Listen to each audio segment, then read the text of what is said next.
Ghana's forests are disappearing, but not always where you expect. From the roadside, everything looks normal, green, calm and untouched. But what lies just beyond tells a very different story. Today, we take a closer look inside the Tinte Bepo Forest Reserve. Ghana kwaye ahodoɔ no ɛyera. Na enye beebiara na yehu no ententem. Sɛ wonam kwantempɔn ne so a, biribiara ɛɛfɛ.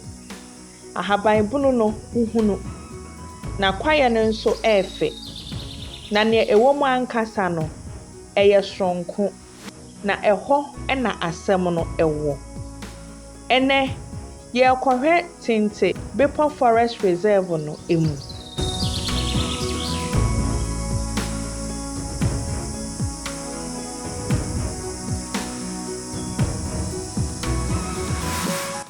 This forest reserve is located between the Bechem Nkwanta to Tepa Road, stretching towards Mankranso in the Ashanti Region of Ghana. Positioned between these two major routes, the Tinte Bepo Forest Reserve serves as an important ecological zone, supporting biodiversity, protecting water bodies, and regulating the climate. At first glance, it appears healthy, but appearances can be deceiving. Kwaye yi wɔ Bechem Nkwanta ekosi Tepa kwan so. Na etoa so ekodru Mankranso. Eye beaye a ɛho hia paa, ɛma mmoa, ensuo, na ɛboa ewiem nsakraye ana climate change enso. Sɛ wohunu efiri akyirikyiri a, ɛfɛ. Na nukure nie, enye saa. As we move deeper into the forest, about 500 meters from the roadside, the landscape begins to change. The dense greenery starts to fade, tree cover becomes thinner, and then the reality reveals itself. Large portions of the forest have been cleared. Sɛ wokɔ mu bɛyɛ mita 100 a anaasɛ 500 meters a biribiara ɛsesa. Ahaban mono no ɛne nnua no ɛhyɛ aseɛ sɛ ɛyera, na ne bebrebe ne nso ɛsote.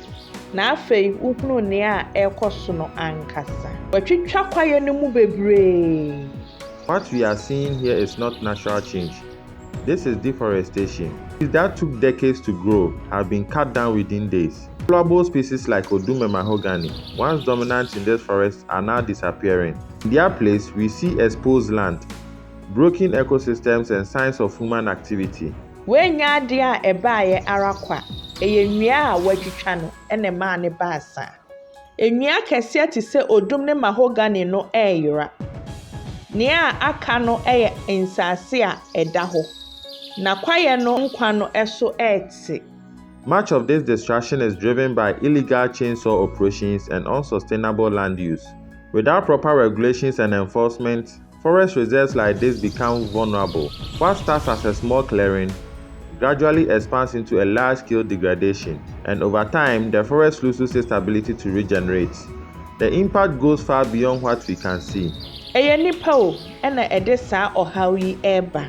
Illegal chainsaw ɛne asase no dwumadie bɔne a ɛrekɔ so no. Sɛ bambɔ ɛnni hɔ a, kwaye no da mpan na wɔbɛsɛe no. Nea ɛhyɛ aseɛ ketewa no, ɛyɛ kɛseɛ akyire yi.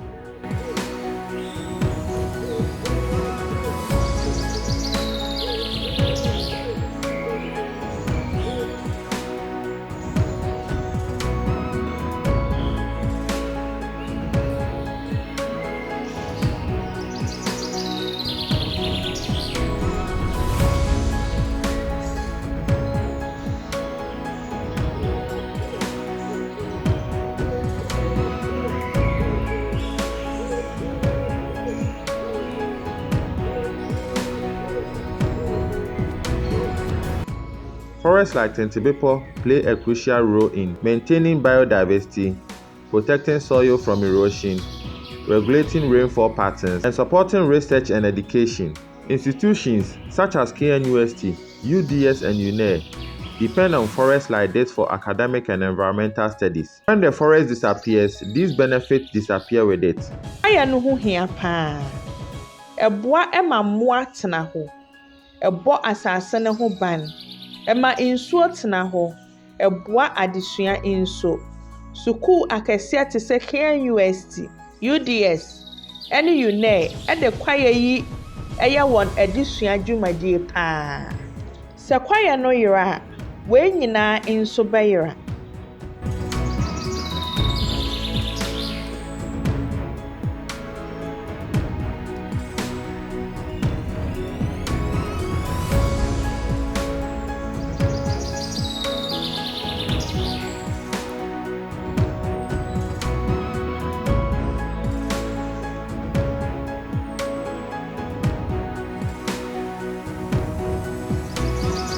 Deforestation also contributes to climate change. Fewer trees means more carbon in the atmosphere, higher temperatures, unpredictable rainfall, and increased pressure on already fragile ecosystems. This is not just a local problem, it is a national concern. Ɛsan nso ka ewiem nsakraeɛ ho anaasɛ climate change. Sɛ nwia nni hɔ a, carbon ɛdɔɔso. Ɛhyew ba paa. Nsuo tɔ a efiri soro no nso ɛsesa. Nyɛ baabi baako pɛ asɛm, ɛyɛ Ghana nyinaa asɛm.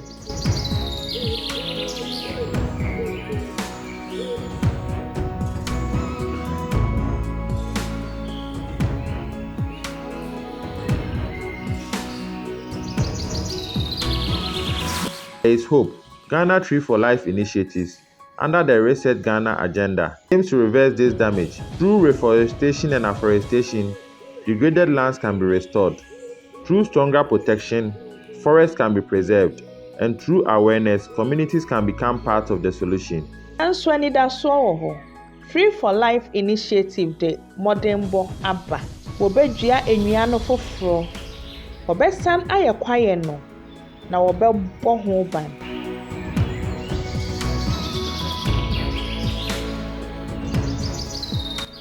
The story of Tinte Bepo Forest Reserve is not unique.